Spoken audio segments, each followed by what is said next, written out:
So what's up sa inyo mga ka-farmers? So today's video mga ka-farmers is magkakaroon lang tayo ng reaction video dahil sa topic natin today.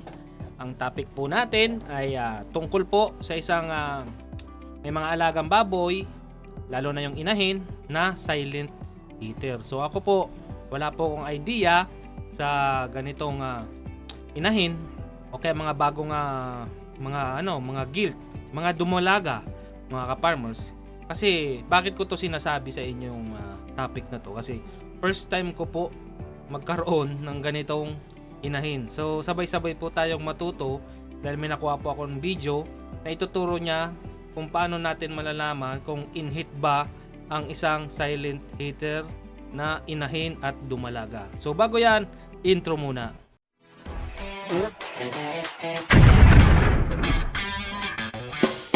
Kunting tsaga-tsaga lang.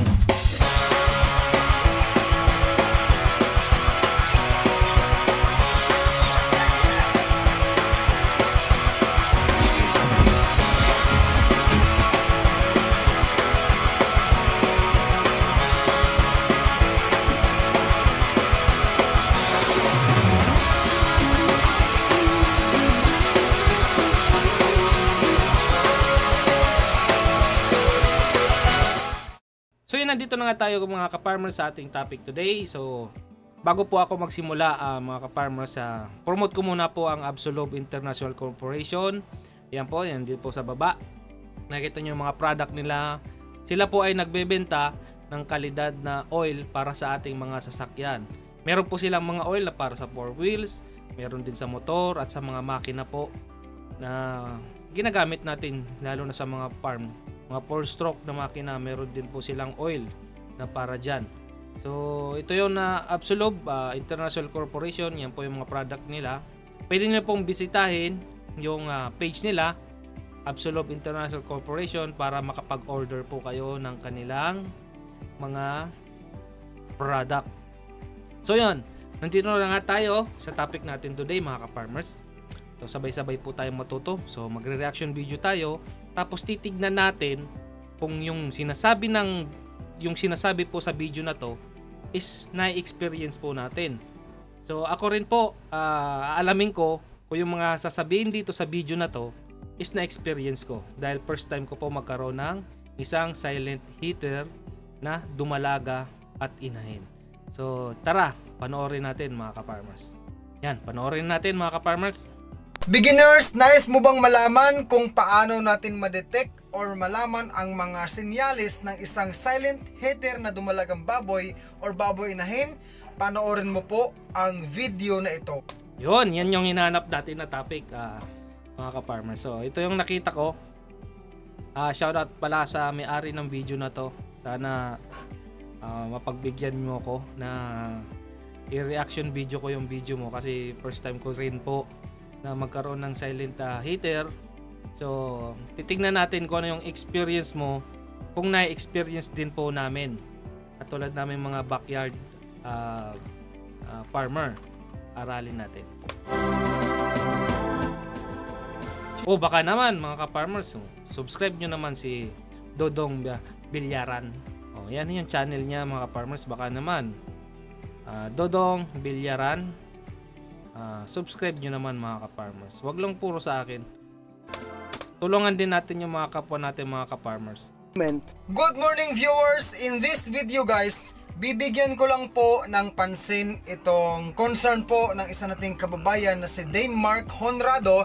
Ito po ang follow-up message po niya sa akin. Boss, waiting for your vlog regarding how to detect or signs for silent hitter guilds and sound. Yun, yan din ang gusto ko malaman na mga ka-farmers, yung paano ba ma-detect ang isang silent hitter kung sila ay in-hit.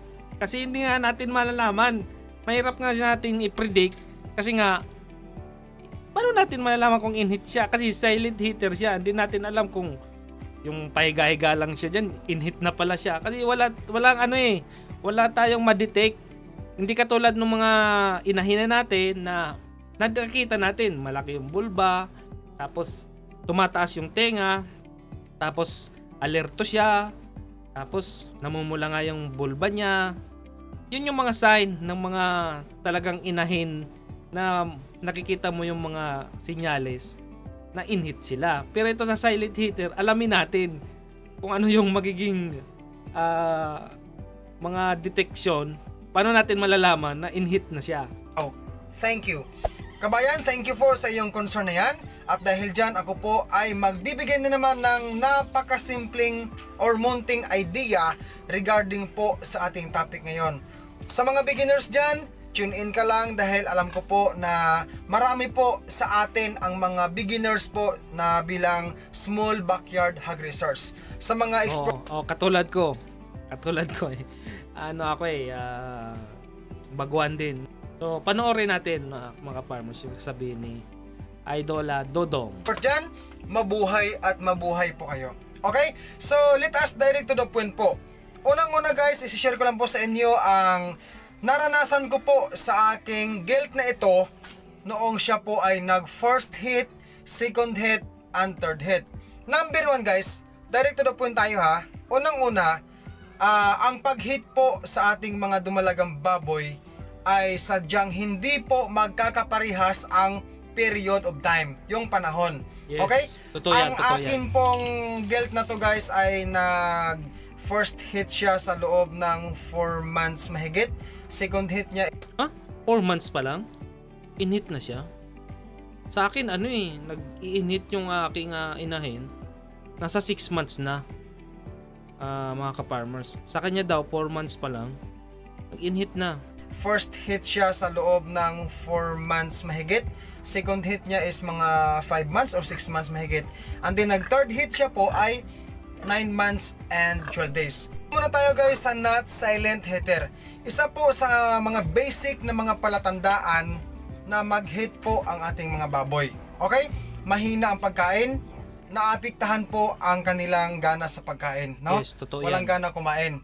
Sa unang araw guys, medyo maingay na yan at dyan po mismo magtataka tayo na bakit malakas siyang kumain pero biglaan siyang humihina ang pagkain. Yes, totoo yan mga ka-farmers. Sa lahat ng mga nag-aalaga ng inahin, totoo yan. Bigla na lang humihina kumain. Tapos, maingay. Minsan kumakaluskos pa nga yan. Minsan sa kulungan nila. Tapos makikita mo, namumula na nga yung kanyang bulba. Doon mo yan makikita. At minsan kumakain siya pero konti lang, umaayaw na po kaagad sa pagkain. Second day po ay talagang ang kanyang boses po ay talagang medyo umiingay-ingay na siya. Ang pangatlong araw po ay talagang malakas na po ang kanyang Pag-iingay. boses. Ang aking pag-iingay. guild na ito guys noon, naalala ko lang po, grabe ang ingay niya guys. Halos Halos lahat naman nata ng inahin, nag-iingay talaga, lalo na pag in-hit siya. Pero sa silent hitter mga ka-farmers, hindi mo makikita. So abangan natin mga ka-farmers kung ano yung experience ni Kuya. Pareha sa mga na-experience natin na meron din silent hitter. maabot sa aming mga kapitbahay dito sa aming lugar, no?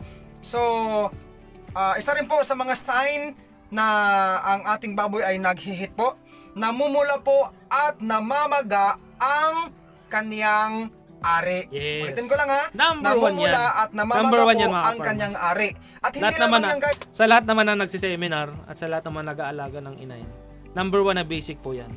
Namamaga ang kanyang ari or yung bulba. Ang namumula at namamaga. Sa bandang puwitan niya guys ay parang pinkish ang color, no? Yung namumula-mula.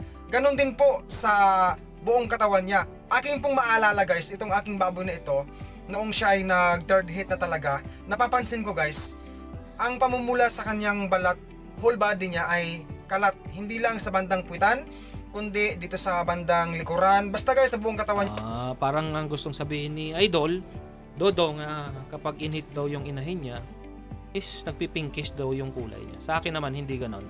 Hindi siya ganon na sa akin, Idol. Mapulala yung niya, yung bulba niya, tapos maingay siya, tapos yung tenga niya, palagi nakataas. Meron akong nakitang pamumula. Yan po ang base po sa aking na experience sa dumalagang baboy na ito. Pati na rin guys sa kanyang pag-inom ng tubig, parang hindi siya gaano umiinom ng tubig. Yun po ay isa sa akin ding napansin sa kanya. Okay, dahil silent hitter po ang ating alamin ngayon, Yan. isa rin po sa mga sign na ang ating gelts or baboy inahin ay silent hitter, bigla nga po tayo magtataka na ayaw niyang kumain. Okay? Okay. Tapos minsan kakain siya, pero kunti-kunti lang ayaw na kaagad. Namumula rin po ang kanyang katawan, may mga pantal-pantal, no? Yan pa pala ang aking masasabi. May mga pantal-pantal na Okay. Wait lang. So sa kanya, mga ka-farmers, ang una sa kanyang nakikita na detect is walang gana kumain. Kung kumain man daw is kunti lang. Tapos namumula rin daw ang kanyang katawan. So yun, dalawa na mga ka-farmers yun yung sign ng isa sa mga silent heater. kumumula. Ganon din po sa kanyang ari, namamaga at namumula. Beginners, tandaan po ninyo ito. Sa mga silent heater po na gelts at saka sa mga baboy inahin, sila po ay tahimik lamang na nag-hit. Oo nga eh. Yan nga yung ano natin, gusto natin ma-detect na tahimik nga yung mga inahin na silent heater. Hindi mo malaman kung paano eh. Paano natin malalaman na siya, in-hit na siya. So tuloy tayo. Kaya nga po tinatawag nating silent heater. Ayan. Kuya Dong, ano po ang ating gagawin talaga paano po natin malalaman or ma-detect na talagang nag-hit po siya? Kasi silent nga siya eh. Ang gagawin nyo guys, sa pag-hit niya, first time, hayaan mo lang yan. Second time, hayaan mo lang din yan. Pag dumating po ang punto na mag-hit siya sa pangatlong beses po na pag-hit niya, masdan mo po ang first day na yan. Ulitin ko lang para hindi magulo. Ang pangatlong pag-hit po ng ating mga gelt, yung first day na pag-hit niya, masdan mo lang siya guys. Tahimik po yan. Ayaw kumain, walang gana kumain, kung kakain man, konti lang. Sa tubig, medyo mahina rin po siya, gaya sa aking gelt na ito. Ang unang araw, pangalawang Okay. Sabi niya, sa unang pag-in-hit is walang ganang kumain. Walang ganang kumain, kung kumain man daw, konti lang. So yun nakikita niya na in-hit ang kanyang isang dumalagang inahin na silent heater. So tuloy tayo. ayaw kumain, walang gana kumain, kung kakain man, konti lang. Sa tubig, medyo mahina rin po siya, gaya sa aking gelt na ito. Ang unang araw, pangalawang araw, hanggang pangatlong araw, sa pangatlong bisis na pag-hit niya, ay mapapansin mo po talaga na ang pamamantal na pula ay nandyan po sa kanyang katawan. Okay. May sabi niya, ang pangalawa daw na sign is may pantal siyang pamumula sa kanyang katawan. Sa bandang paahan, basta buong katawan, ang kanyang ari ay namamaga at namumula rin. Beginners, hindi po sa inuutosan ko po kayo. So sabi niya, namamaga rin daw ang kanyang ari. Yung sa akin kasi mga ka-farmers, hindi siya namamaga. Talagang tahimik lang siya. Silent heater nga eh. So ito naman yung experience ko, Idol Dodong. Meron kang experience na na-experience ko rin. Number one, yung siya, mahina kumain, mahina rin sa tubig. Tapos pangalawa, may pantal-pantal. Meron din po ang aking dumalaga ng ganon na silent heater. So yun yung experience ko mga ka-farmers. Tapos yung ari niya at bulba niya, hindi siya namumula. Kay sir is namumula daw. Sa akin, hindi. Hindi mo makikita sa aking inahin na namumula ang kanyang bulba or ari. So paano natin madidetect? So ang ginawa ko mga ka-farmers, yung experience ni Idol at experience ko, may dalawa po doon. Dalawa lang po ang parehas namin na experience. Pero yung sa ari, hindi. Ang ginawa nung veterinaryo ko, kasi meron po akong veterinaryo dito, alam niya yung kung in-hit ba or hindi ang aking inahin. Tapos nung chinek ng aking veterinaryo, ang ari ng aking inahin, sobrang liit lang siya. Pero nang pag binuksan nyo po ang ari niya, buksan nyo po mga kapartners, pag binuksan nyo po yan, nandun po sa loob, sobrang pula-pula po ang kanyang ari sa loob. So sabi nung veterinaryo ko, in-hit siya. Tapos binalikan niya kinaumagahan nung pag-check niya. So sa second day, ang ginawa ng aking veterinaryo, chinek niya ulit yung bulba, may lumalabas na pong likido. Yun yung sign na in-hit po yung mga silent heater. Number one, walang ganang kumain. Pangalawa, mayroon silang mga pantal sa katawan na namumula. Pangatlo, sa kanilang bulba, pag binuksan mo na namumula at may likido, in-hit po yung ating inahin. So far, yung aking dumalagang inahin ay nakatatlo na po siyang in-hit based po sa pag-check po ng aking veterinaryo. So sa pangatlo po, saka ko po siya pinabulugan.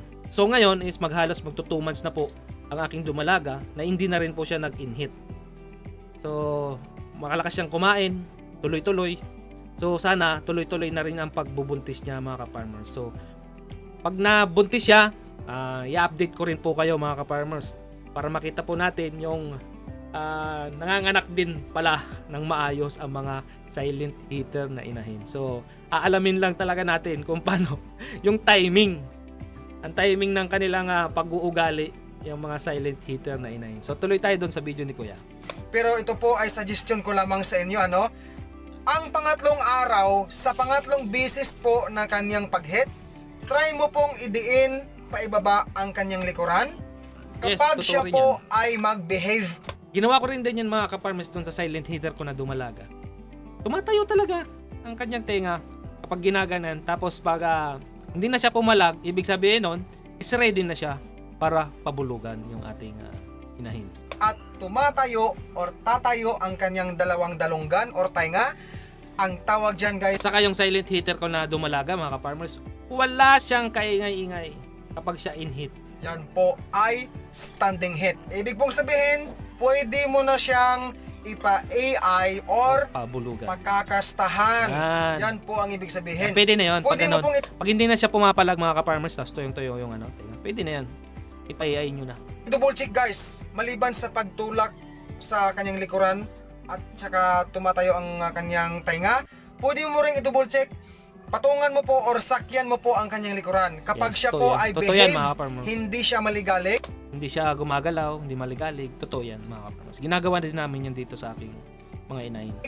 yung pumapayag siyang sakyan mo siya at the same time, tumatayo rin ang kanyang mga balahibo, isa rin yan sa mga sign, at ang kanyang tainga, standing hit din po yan guys. So dalawa po ang mga pinaka-basic na final signs na siya po ay nag-hit na talaga. So silent hitter, hindi po siya maingay. So maraming maraming mga sign pa ang silent hitter na mga gelt or sow, no? So sa mga expert dyan, kindly comment below na lang po ang inyong mga comments dyan. Yan. Okay, don't forget na i-subscribe nyo rin po si Idol Dodong Bilyaran. So yun na mga ka-farmers. So yung experience niya at experience ko, merong nagtatama. Yung number 1 po doon is wala siyang ganang kumain. Pangalawa is namumula yung katawan niya.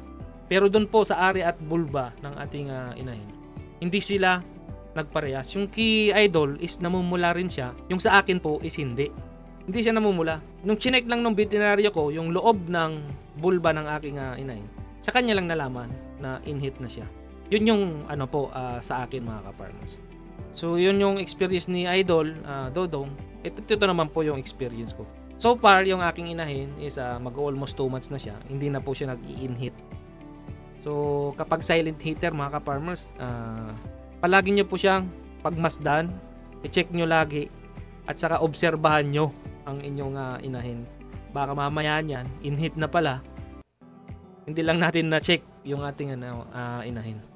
So yun, hanggang dito na lang mga ka-farmers. Salamat sa kay Idol Dodong Bilyaran sa pagbahagi ng kanyang experience. At ako rin po, naibahagi ko rin po yung experience ko sa inyo. So meron din po ako natutunan kay Idol Dodong, kaya maraming salamat po. So ganun pala ang mga sign ng isang silent hitter, hindi siya maingay. So hanggang dito na lang mga ka-farmers. Sana may natutunan po tayo. At kung may suggestion man kayo na gusto nyong i-topic sa ating video, comment nyo lang po below sa aking video. Comment lang po at huwag nyo po rin kalimutan na mag-like at mag-share at mag-subscribe sa ating channel. So hanggang dito na lang. This is Nericos TV. Bye-bye. Love you all. Hi, Nericos TV. Ako nga pala sumigit lang. Like, comment, share, and subscribe kay Nericos TV. Nericos TV. Shoutout sa'yo. Like, comment, and subscribe. Power!